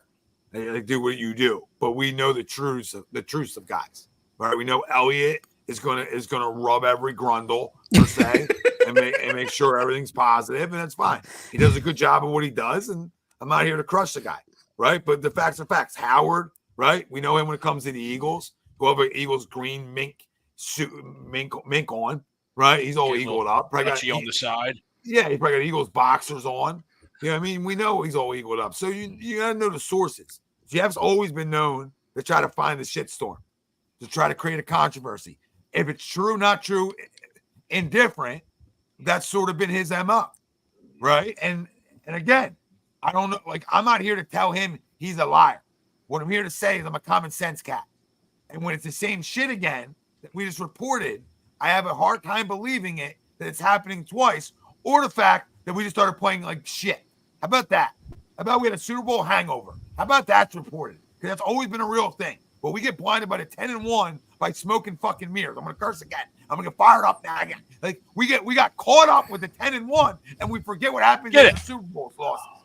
Do we forget what happens? Come on, guys. The history of the league. We got a lot of older cats on here, right? We know it. So we're gonna act like we started out 10-1 that wasn't real. No, we were doing that. We were just such a good team that we found a way to win 10 games. We overcame it. But the Bloody Marys were off. Yeah, but the 10-1 was you get a Bloody Mary after the next day, right? To cure the hangover, but then the Bloody Marys were off. And the hangover hit us later today. You're spot on, Greg. It's what happened. Everything wore off, and here we are. Like, that's how you got to look at it. Stop looking at it. Stop looking at it like, oh, it was this big collapse. Yeah, but it was a collapse for sure in ways, right? No question about it. But the collapse is already happening, and that's what happened at the Super Bowl with losses. That's why it's important to win it when you get there, because the next year is almost a wash unless you're just like out of your mind. So this is the year. This is the year, because that's real. It's real. It's funny too, because I'm not giving guys excuses. I'm just going off the history of the sport, right? Real quick. I'm not like being like, oh, it's okay. I'm saying that's the history of the sport. So we're going to believe Jeff McClain now that Jalen's a moron. Essentially, Jalen and Nick hate each other. It's the same reports. The money got to him. But Lang, the money got to him. He's an NFL quarterback. What do you mean the money now got to him? He's a starter in a big market. Like, you think the money changed it? Come on, I'm over here being like, I'm never defending this shit. Like, you know what I mean? And look at me. I'm saying, like, you tell me the money changed the cat? Come on. Well, I mean, my thing is they're 10-1 last year, and they let the 49ers come in here, you know, a 49ers team that was highly motivated after losing the NFC Championship game here the year before. Knock it off, Martian. And you know, they rolled in here and they just punched us square in the face. And you know, the one guy repeatedly. The one guy that was supposed to respond to that didn't. So, you know, we got to figure that part out, because if teams start punching us in the face this year, the guys that need to figure that stuff out need to show that they figured it out. You're 100% right. 100% right on it again. And Derek, and look, it was, and it was, I think it was a week ago, 2 weeks ago, when Bradbury had his media, right? And I just listened to, nothing to do with Bradbury, but listen to how the media just continued to like berate him over the same damn thing. Like James Bradbury, I'm a fan again, right? Of James Bradbury, just because of the way he handled himself. He was a pro guy, right? True team guy, pro. Answered it, whether he truly felt that or not, whatever. But he answered the first question, and then they kept going at him. The same thing. Do you think you're going to be on the team next week? Do you think you're going to be on the team next week? What do you think your role in the season is going to be? And he continued to answer the same question the same way. And it's like, dude, after 2 or 3, can we move on and ask different questions? Yeah. Like, if you don't have another question, then just say, hey, we're good, because he already answered everything that you were trying to pull out of him and create a situation where there wasn't one. He already shut you up and gave you the right answer. And so it's not entirely out there that this is absolutely made up. No, if anything, Bradbury's proven even after the Super Bowl is he'll give you an honest answer and a professional answer, and he takes accountability. Yeah. Maybe keep that one shut after the Super Bowl, right? And but I hear you. Maybe not say that, but we got you. Maybe not say that. But I mean, he was downright horrendous last year. The Eagles 100%. Went out of their way to get as much help as they could get at corner. The writing was basically on the wall that Bradbury was gone, and Bradbury was like, "Okay, well, I'll go play safety then." Yep. Yeah. And by all accounts, he's playing well. Any way I can, because I'm here, right? That's what he kept saying. He goes, "I knew they were drafting a corner. I was terrible last year." Yeah, he was like, "Oh, what do I move to safety? Any way I can get on the field, I'm on the team. I'm going to help the team." Cool. Yo, I'm back. You know what I mean? But I'm back, by the way, because I'm back because I'm going to go right to my boy on the other side of him, who wasn't good enough last year either. So big play needs to be a big play because guys are coming for your job too. Make sense? Like there's young cats here coming for guys' jobs. So Mr. Big Play Slay. I'm on the. He's another one though, Tom. He talked a couple weeks ago, right? No, they talk great. I have no problem with it. He's got to come and play. I know, and he said, he knows his time's winding down right now, and his job is for A, to produce as much as he can on the field, and B, to get these young kids ready to take his spot. He's not unrealistic that he's probably down to his last year. This doesn't matter about his realism or not realism. This matters is I'm paying a cornerback a lot of money, and I need a big year. He's going to say all the right things. I respect him. I'm saying on the football field, I need him to have a really good year. That's all for us to win. I agree with you, and I do think they put a better support in terms of setting him up to succeed with counterparts. But I'm continuing along the lines of the media, right? Trying to ask the questions and get the sound clips and do this and that. These guys are coming in with a totally different mindset. There's accountability they're taking. They're giving very real answers, but they're not allowing them to manipulate a narrative. And these are guys who very easily could fall into the trap of saying something out of pocket that a narrative that McClain or any of these other guys could run with. And they're being very smart about it. And I think that shows where this team's mindset is coming into this year. Bryce Harper. Catch the ball, Bryce. Catch the ball. I think the one reason that I'm not completely bristling at this article is that McManus doesn't typically have a history of doing hatchet jobs. Tim usually plays it pretty straight up. So for McManus to come out with something like this is kind of, it's different. You know what I mean?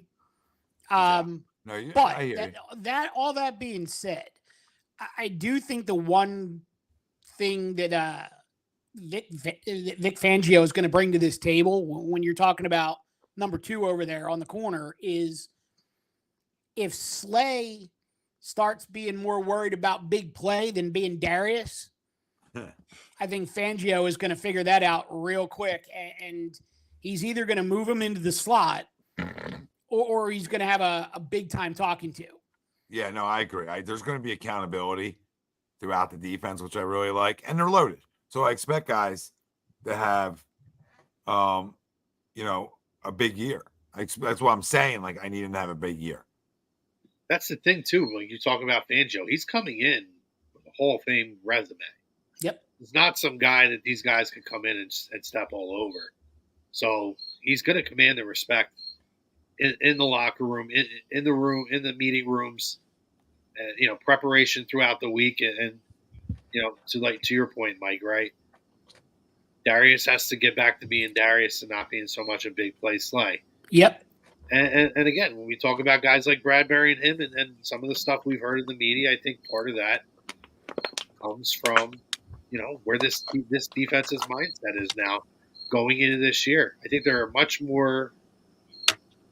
be a much more prepared professional defense with an idea of what they're doing. No, yeah. You're right. And they're loaded. Yeah, but I mean, you brought up the linebackers earlier. I'm not as thrilled about it as you are, and I understand. I was just gonna say, you can't allot your resources everywhere because there's a salary cap. I'm not an idiot. I get that. I like the moves that they brought in. All that being said, I like Devin White. I like Nakobe Dean. I like Trot. No, I don't think you like Devin White. But you would be mistaken to one of those guys needs to step up, because if all 3 or 4 of those guys go on the field as they are right now, the reputation is right now, their defense isn't going to be good enough. Oh, Devin White will. I like the signing, I do, but he's going to have to step up and be better. Well, I mean, listen, look what he's surrounded with. A talent. He's super talented. I mean, this is the captain of the defense. This is an all-pro type of guy. This guy had a down year, right? He had a down year. That happens around the league. I mean, so he really had it down 2 years. But I'm with you. I like the move. I'm not shitting on the move, and you can't spend money everywhere because there's salary. But then Zach Braun is another guy who's a starter. So the other 2 guys, Nakobe and Trotter, aren't considered starters on the depth chart. It'd be those 2 guys. So in reality, you need your younger guys to be there if guys get hurt and to get better, right? But I think the 2 guys you have starting are good enough, Luke. That's all my argument is. That's better than last year. It's actually way better than last year because you have 2 NFL starters. You know what I mean? That's my whole argument. And Devin has a chance to be an all-pro type linebacker. So, and everything you hear about Zach Braun is he's all over the field. So I already like that a lot too. So, I mean, I couldn't disagree more that that's a position I'm comfortable with.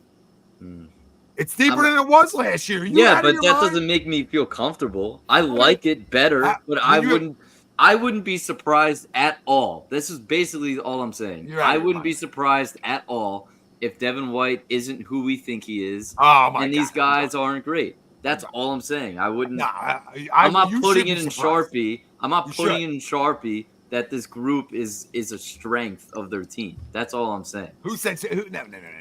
Now, don't change it up. We're not saying it's their strength, but it's deep. We can't agree that's deep. It's better than it was last year. It's better than it was last year. That's undeniable. That's undeniable. We're not saying it's a strength, but we are saying that it's not a deficiency. Yeah, it's not a weakness. We don't know that yet. That's all I'm saying. Oh, I know. I know that. I'm trying to tell you. I'm telling you, I know it. I know that Devin White is that good of a football player. I know it. He wasn't. All I'm saying is that he wasn't that last year. Someone's going to have to step up. Because people tell us that. No, it's real. It's real. No, it's very real. No, it's definitely real. Oh, so 1 year. And it's the last 2. Ever since that Super Bowl year, it's been bad. It hasn't been good. Oh, so are the Bucks. So I mean, maybe that matters. I don't know. I'm just saying he's a good player. He's a good football He player. can be a good player. Well, he's on a one-year deal. That's what I'm saying. Well, he can I'm be. telling you. He's There's on nothing a to lose, 1-year. though. He's on a 1-year deal, Luke. No, I'm talking about He's from the 26 football years side. old. He's on a 1-year deal. You think he don't want a big monster deal? Listen, you make I'm me trying seem to I don't tell like Devin you- White. I I'm like trying to Devin tell White. you on why you should just be like, yo, I'm good here. Like, this is where you should be No. like, yo, Tom made me comfortable. Tom, like when I went to bed tonight, I thought about what Tom said. He's right. Like, that's what I'm looking for. I'm looking for a text tomorrow to say that when you laid down, you really thought about it. And a dude's on a 1-year deal at 26 years old that he's not going to be trying to hit everything that moves. He's going to try to hit everything that moves. He's going to give it everything he has for 17 games to make sure that he's making money next year. I mean, Come the on. reason I'm looking at his. the reason to be positive about it is he did just go on Ryan Clark's podcast and he said the reason he had 1-year deals everywhere, and the reason that he chose us is because Howie called him and FaceTimed him directly and said during the Chip Kelly days, I was once backed in a corner, had little to no opportunities, and I fought my way out of it. And I see the same. I see you in a very similar situation where you're at right now. I like the Devin White signing a lot because it's a value signing. It's a value signing. There's no doubt about it. But I'm not going to be 10 out of 10 confident. Look, I'm literally looking at his numbers, right? Get it down. No. 2021 Oh, was my first- God. He Oh, was a Pro Bowler and he was a first team AP All Pro. His numbers in 2022 were as good or better. I I'm call it looking block at the numbers. base. He had Right, one. He had one down year. It was last year. 2020, 21, and 2022. Don. They were all identical or better. He actually had. I mean, 2020. He was a monster. Yeah, But but the 2022, numbers at the linebacker year- spot are totally inflated, dude. I mean, I remember. Oh, He now was it's an all, inflated. he was No, an all pro. He was an all pro and a Pro Bowler, and the year after he had better numbers. Yes, but the numbers at that Oh, spot you threw are him just out. You threw him the out. Alex Singleton numbers. When he was here, he was the best tackling linebacker in the league. What the numbers don't show is that he allowed It was every the block the single base play. every I don't think that's single time he reviewable could or allow arguable. someone to get open. I love it. I love to get one over. I love to get Finally got one on our end. Well, listen, we're going to find out week 1. Green Bay Packers. I mean, they're running Josh Jacobs and A.J. Dillon out of the backfield and Luke Musgrave and Tyler Kroft at tight end. It's not like they have weak guys at positions that are, could potentially expose the linebackers. So week 1, we're going to find out real quick about Devin White. That's a bad call. And Mike, you're right. And guess what? Terrible call. Luke, We'll take it. yeah, horrendous call. But maybe. I mean, it's close. I don't know what they deem it, but either No, way, who it's gives a pretty shit? bad. It's bad. It's a judgment call. So these umpires stink. So we know there's no judgment there. No, I love it. I love this. I love one. See you, one Dave. left. By the way, does anyone know why they call him Doc? He's definitely not Doc. Who? Doc Roberts? Dave Roberts. Who calls him Doc? Ruben's The been whole- calling him and- Doc. Everybody God, calls Ruben, him Doc, shut like up. within the organization too. All right, Like you Ruben, talk shut up. to their, if you listen to their players, they're like, oh yeah, Doc this, Doc that. I'm like, who's Doc? Oh, he slid That's into his instead of foot, a Greg. doctor and winning He's- games in October. He slid into his foot.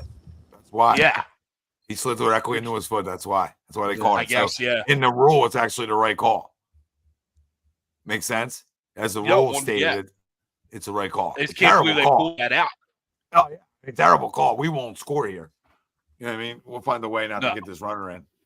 But no, I mean, listen, guys.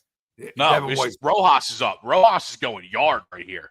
Devin Yeah. White's going to have 15 tackles week I one. think he's going. Look, I think I'm he's not. up right I now, already right? know what this is going to turn Oh, into. shit. If he ends up playing well, I don't want any heat. I'm not Gotta be saying No, he's not going to no, do I it. know. He had 15 tackles though, Tom. Even though his numbers were identical in 2022, It's the not- 2 years before where he had his best year. All I'm saying is we They're are gonna be relying inflated. on guys, albeit it's totally better than last year. We're relying on a guy who had the worst year of his career, a guy who can't stay healthy, a 4th-round draft pick. I like it. It's better than last year. And they got their money's worth out of all of them. But I'm No, not 'cause going you- to bed those other- saying the linebacker spot The is other two set. guys don't play. You said The other Devin two guys White are would stay backups. healthy. The other two guys are backups, Luke. Okay, yes. backups. We're talking No, about they're we talked about the depth of the room. I'm just saying I'm not I as got two confident back- as you are. I got two White or the other backups linebacker? that are young linebackers. So we're good. Yeah, Were you I'm saying- just not as confident as you are. That's Wait, all were I'm you saying. saying that Devin White can't stay healthy, or were you saying the other linebackers can't? No, the other linebackers. Okay, They I don't was gonna play. say, dude's middle of the field. Pretty much Yes, every game of he his is career. definitely. If there's one thing you can rely on him, he will be on the He field. gets No Okay, doubt. hold on. Okay. I got. Give the Joe Pesci. Okay. I love that. It's one of my favorites. I got. Look, the two guys who play are going to play every game. That's sort of their MO, those two guys. So the other two guys aren't playing anyway. So what bothers you about their health? If they get thrown in the play in a game, they can be healthy for a game. Yes, but what I'm saying is that again, I like Devin White. You're making me seem like I'm a hater. No. What his most recent product was, wasn't great at all. Oh, It he's was on the actually field. pretty bad. Oh, he's on the field. He was on the field. Yes, but when he was on the field, he wasn't that great. He will be great this year, so don't worry about that part of it. That's what I'm trying to say. I hope you're right, and I wouldn't be shocked if you are right. That's all I'm saying. No. I mean, listen, I'll be shocked if I'm right because I'm usually never right. I feel like, but no, in terms of it, I just really like the signing. I know there's guys like Chucks who doesn't like it for whatever his reasons are, and that's fine. But you're not talking about a 31-year-old that like, oh, he wasn't all pro, he was this good, blah blah blah blah blah. It's about a 26-year-old who had the accolades coming out of college to be that good too. And Played a then lot of was big that football good. games. Yeah, and was that good in the NFL, especially in Wow. big football games. It was an All-Pro 2 years ago that had one bad year. Oh, he caught that? Yeah, it was a crazy play. Great. Yeah, agreed. Greg, I have your answer.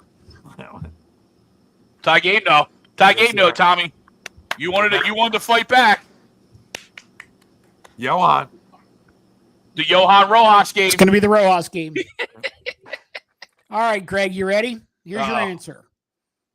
In A-ball, they called him DR because it was his initials, and Oh, DR yeah, is Doc, also yeah. the abbreviation for Sure. doctor.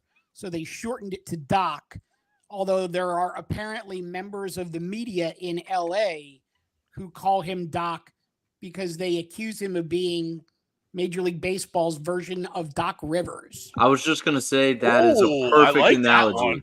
I was just about to say that. That is Because a you great can't win analogy. a big game, that's for Yeah, damn he sure. Wow. Nope. And he still His team's finds a way to always get choke it. in the playoffs. And he's still got a job. That's a great analogy. I like that. And he's still talked about like he's a good coach. Yep. Yeah. So that's the story behind Doc. Wow. that's Interesting. amazing. Good That's call, amazing. Mike. Good work. That's amazing. Mike's got like 7 things on fire tonight. I mean, 7 things. Well, I'm coming to the end of my residency here. Football season starts in a month. I got to get it all in. I got 4 weeks. Got to get your shit in. Yeah. Get my shit in, brother. I'll see you after Thanksgiving. That's Pretty right. much. All right, yeah. Well, that's the perfect time to come back anyway. Yeah. That's when the Eagles really get rocking and rolling. So what I mean, you're hearing we can circle back. We'll Yeah, revisit. absolutely. We'll revisit how Devin White has like 150 tackles. You know what I mean? Yeah. It'd be like, And Joel will be number 1 in MVP voting at that time. Yeah, And yes, he will. That's a great time. We love Yeah. that time. I love that Evan Turner talks about like Oh How my! they're the 2 softest guys, and That is great. blah, I blah. do love it. I'm like, dude, you were the biggest bust I know.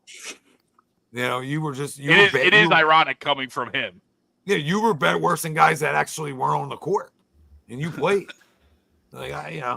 Like there's Sharman, and then there's Goose shit, and then there's Evan Turner. You're right. The only reason that he made the money he did and he lasted as long as he did in the league was because we were trying to lose on purpose. That was the only reason. If we were trying to win, he would have been out years before he was. All right, boys, but we're obviously not going to make it the whole game here. No, this has got 3.5 hour game written all over it. Yeah, but we can get through this inning, and we'll see what this inning happens with 1 out. Go 1 out, first and second, and starts up, and he popped up. He popped up. Yeah. He is under everything right now. Everything to him is up. Everything is up. Yeah, but guess who's coming up now? Yeah. Rojas. It's the Rojas game. I'm telling you. He's dropping. He's dropping like this, Greg. He's Yeah. literally Every time. his back shoulder's dropping out of play. He's got to do something to yell at Stroh in the Bond Stroh. That's what he's got to do. Yeah. It's like you hit like ground balls off the plate, and then Right. you go.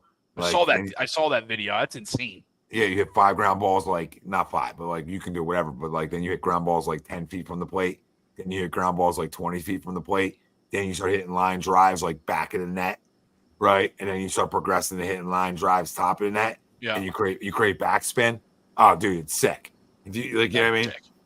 It takes away all the other thoughts of like launch angle and everything else, because launch angle really is. That's where he's at right now. Well, it's catching a ball. The more you catch a ball out in front of you, right, the more that ball launches. Oh, come on, kid. Like that's 101. That's Dante Bichette actually said that. So Taking a walk here wouldn't be the worst thing. For Johan, Oh, that'd Yeah. be great. that'd be great. Get That'd be Schwarber up cute. there with the bases loaded. That's what it looks like is going to happen here. That'd be delicious. I'm obviously behind everybody somehow. You know, paying the biggest nut in the world for cable, and we're over here. We're over here just sitting behind. Hey, here we are. Here we are. I My got this. my phone is ahead of my television right now, which is Same. Oh, you Isn't guys that the both most annoying thing? Like Yeah, when it's you're like how? Like how? It's a live broadcast, they say. So it's not live. That's like a We got- wired in thing over there, and I'm going by the Wi-Fi here, and it's ahead. There's the walk. Let's go. I didn't see it yet. I'm seeing it now. Me Here either. comes the pitch. Oh, 3-1. I saw 3-2. I'm not even there yet. Holy crap. Oh, there's 3-2. Holy cannolis. What's going on? Trust me, he walks. I just Oh, I got appreciate it. I just got the They- I'm about 15 seconds behind you, Mike. I won't tell you what. But to his Schwarber credit, does. though, that's a big at bat there, right? Like It we is. were just talking earlier in the season, even a month ago, he's not taking that walk. Right. He's swinging at everything. Yeah, that's a good hold. Especially with a runner in scoring position. That's Yeah. a good hold. In No, one that's- one episode we drop, I'm a Rojas fan and a Devin White hater. I did not. I just did not see it coming. I Where really was didn't. where did, Is where that did on your You had that that bingo on go? your bingo card, didn't you? Jinx? Was that on your bingo card for the night? Definitely not. And we didn't even glaze anybody yet. Oh, I'll glaze Bobby Yeah. Witt. Like Don. Bobby Witt's glazable. I know you hate him, Don, because he's in your division, but you know, he's special. Special Yeah, player. he's pretty good. I think he's gonna make it. I don't know. Don. Tom's watching the Sixers Knicks series. Jesus Christ. Talk about your delay.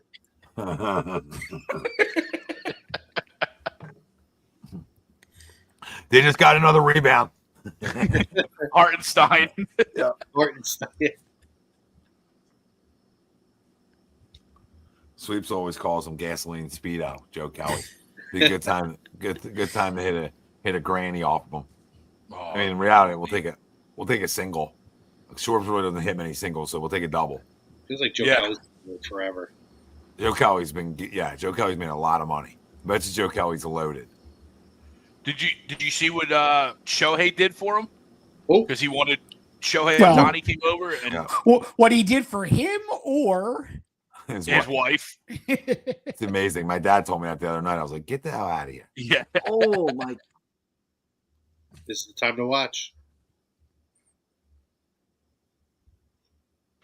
Oh, got by him. Let's go. Let's go. well, Let's go. no granny now, but But we Dude, got they a did lead, everything I boys. needed. We got a lead.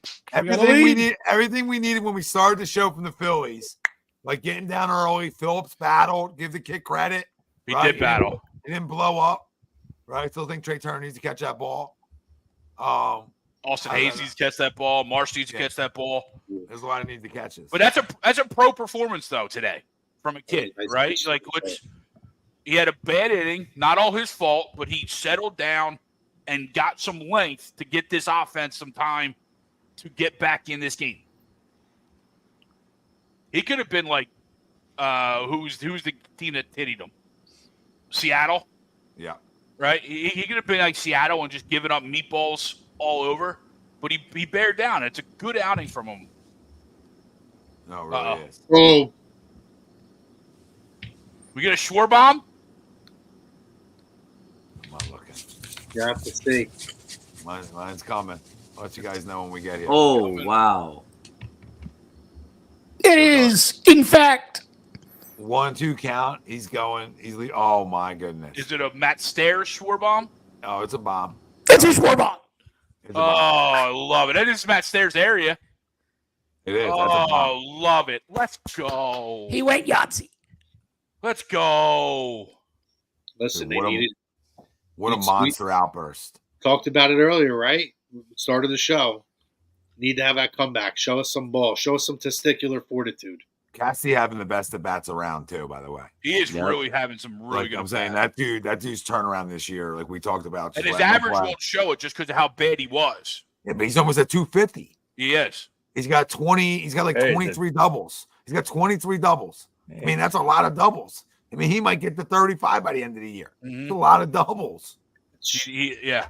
Hey, he Schwarber's might hit fit. 260 by the end of the year. He's at James 245 right now. No, you're right. I think we James, take that, right? Here's a casual 6 RBI game. For Yeah. sure. There you know. Schwarber's fifth multi-home run game of the season. Wow. I saw Jonah? something. I think they said in the beginning of the broadcast they're 23-5, I believe, when he has a Yeah. leadoff home run in his career with the Phillies. Trey, get a hit one time, Trey, please. 26-5 now, hopefully. Yep. Jonas, we talked about Eagles training camp for a while. You can go back and just rewind it or fast forward it and listen to all that. I mean, probably like 31 minutes in, we were getting halfway after through. it. Halfway. So listen, if you're And just over the joining, next couple of weeks, we'll dive more and more into it as the season gets closer. you guys know how we are. Yeah. We're the gens. Listen, you love That your. was real quick. My last point on the Phillies. I know you're trying to get out of here, but that was No, I'm trying to tell people hit the like, subscribe, and follow. That's all. we could do that too. Yeah. So now you're back. You're back.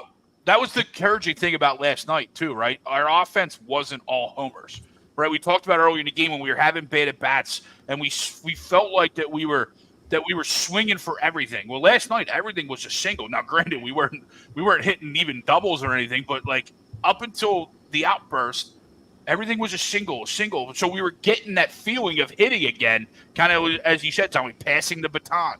Yeah. And that's what kind of made me hope that we, especially when you get a Schwarber to lead the game off, that you weren't going to give up 4 runs in the bottom of the first. But that I felt this team was on its way to changing the fortune that they've had over the last 6-7 weeks, just because of you have a lot of guys hitting baseballs hard, getting hits again, kind of like when a shooter struggling, right? What do you got to do? Get to the rim, get fouled, see the ball go through the hoop again, right? So I hope this continues, and hopefully our pitching staff holds on for the rest of the game. Yeah, I think I said this too, but like, more on Doc, base open. Why are you even pitching them? Yeah. Especially when you have an ice cold Trey Turner behind him. That's what I said to Mike too. And Mike's like, when we knew it was going, it was a 1-2 count. Like, why are you not making him try to chase now? Like, I throw 3 pitches. Why is that even in the zone? Yeah, I'm 3 pitches out of the zone to you and making you chase. That's it. 1-2 Chase City.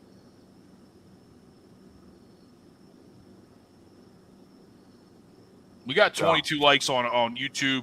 That's a We good got number for the time of 20 year. people watching. 23 now. Get us to 25 before we sign out. Come on, pound the like, Get baby. to 30. Screw it. Get us to 30. Ain't gonna nobody better come Eagle season too for you degenerates. Just to let you know, nobody does it better than A2D. Nobody.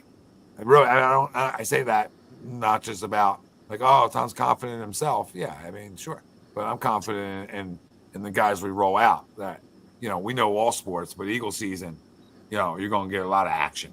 There's gonna be a lot of arguments, a lot of debates. It's a good time of year. You know what I mean? It's a holiday season. We really get after each other. A lot of Devin White talk. Oh, he'll stink. You guys can write that down. 150 tackles later.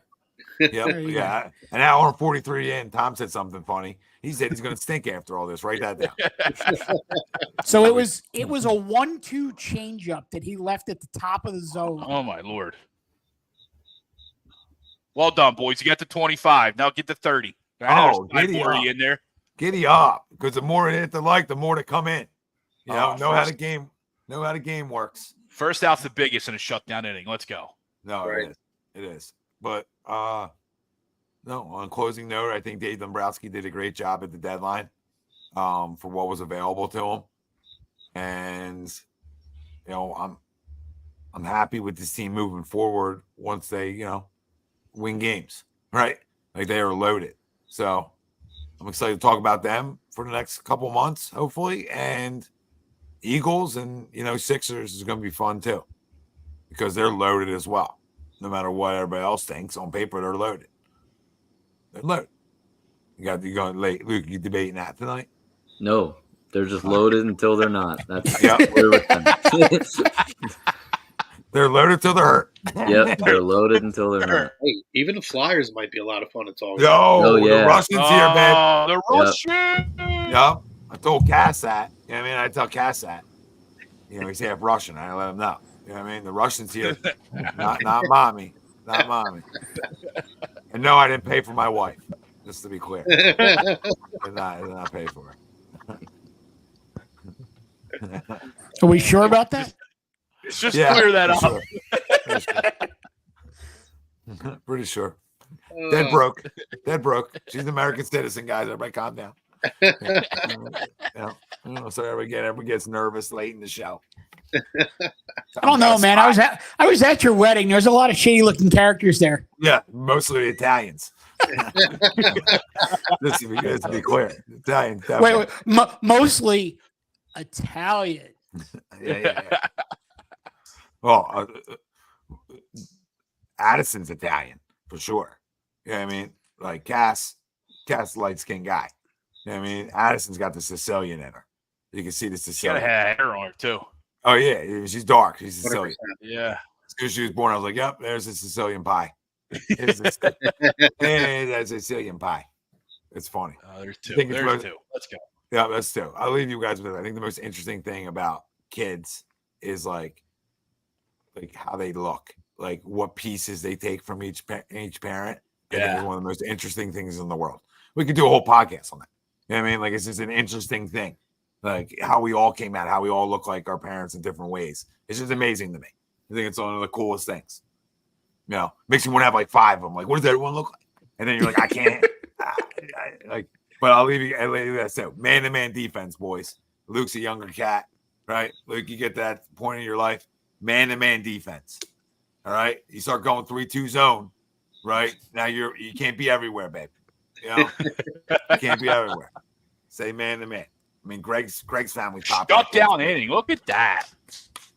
Yeah, is he going to be good? I think he's going to be awesome by looking at his tapes. Mitchkoff. Yes. I mean, if he isn't good, I don't know what's saving them, so he better be good. Listen, this could finally be the goal scorer this team's been looking for the last 25 years. So, As long as he doesn't, No pressure, kid. as long as he doesn't turn into the 2024 version of Pavel Brendel, we're good. I think he's awesome. I watched highlights of him. I know it's highlights. That's all you're going to get. I didn't go to Russia, right? But like I watch Ben Simmons highlights every summer. Me too. Oh my God, it's the greatest. Yeah. Yeah, 6 at midnight with his tapes, right? Oh my God, when you were bringing up psychiatrists earlier, I was biting my tongue. I was Ben Simmons all day. I was the worst. Yeah. But Mitchkoff looks like, holy crap! I haven't seen a guy like that who can score on his own, right? Like Chrome's talking about too, like the create your own shot guy.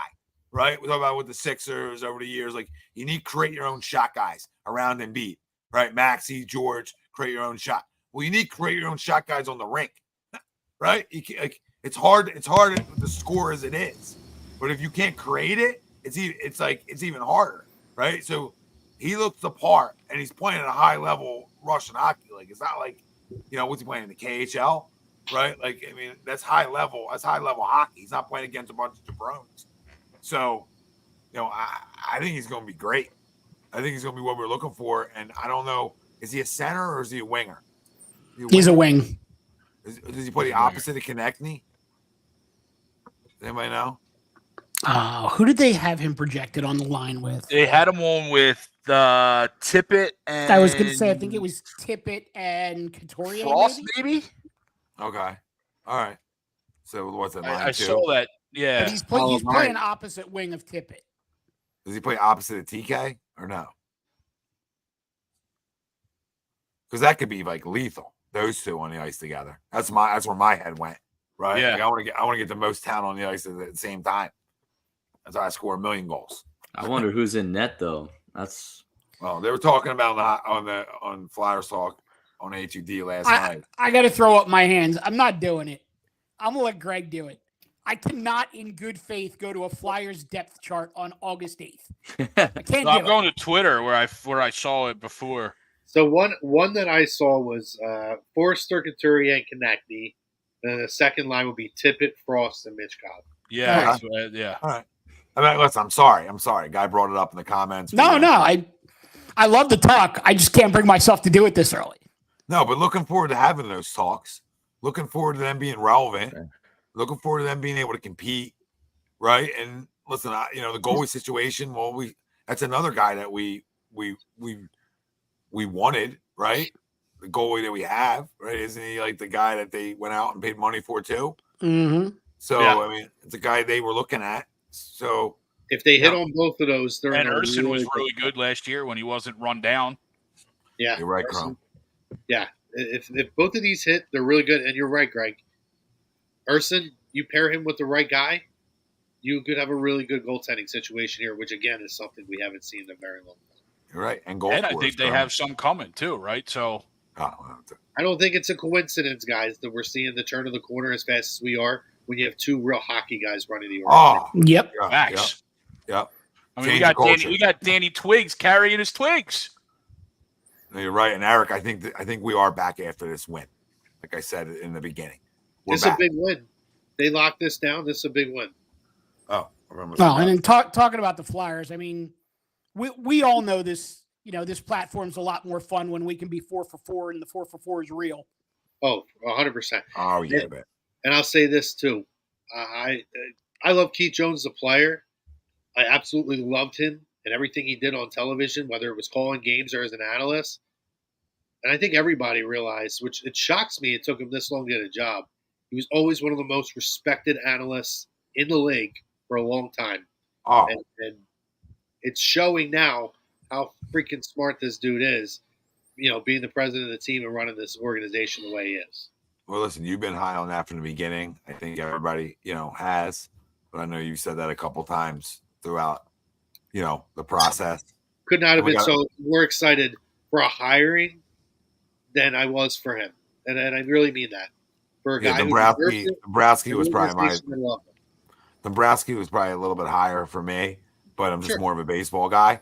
But I do love myself some Flyers. So, but just because of my love for each sport, he just missed that one too, guys. Yeah. Well, when you get endorsed by the GOAT, I mean, when you're signing off your last NBC broadcast and Wayne Gretzky looks across the table and tells you that you're going to be a phenomenal general manager. Yeah, well done, kid. Yeah. I mean, that's it. You did something right. When you get sign off from the GOAT, you're in. That's not a bad way to go off the air. Yeah, it is a great way to go off the air. But that is a great endorsement. And he's been great at it so far. I think we've really already started to turn a corner. And I think this is a big year. And I'm happy for our hockey guys here at HUD because they've really been through a lot over the time of the inception of them being the second show on here outside of Sundays. Agree to disagree. That's a long time. No one knows that one more than anybody. Right now, we've been doing this a long time. They haven't really had a lot of winning. Oh, yeah. So no. I Flyers have definitely struggled. It's nice to see that they're most likely going to be a playoff contender this year.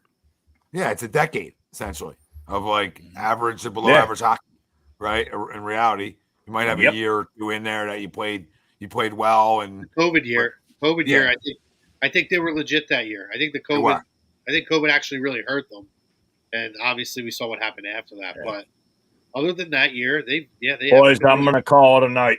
Well, we're calling it a night anyway. So right behind you. So this is HUD Wednesday nights, boys. We said an hour. We're 2. Look at us. We're a problem, but it was worth it. It was great to have all 6 of us on. When we can all get on here at the same time. There's nothing better. So we love you. We appreciate all you chiming in. Hit the like and subscribe on your way out. Turn your notifications on. This is HUD Wednesday nights brought to you by Baggio's Bread, located in Mount Laurel, New Jersey. Go check them out and use promo code HUD. Get 10% off your order. We're out of here, baby. I'm Phil.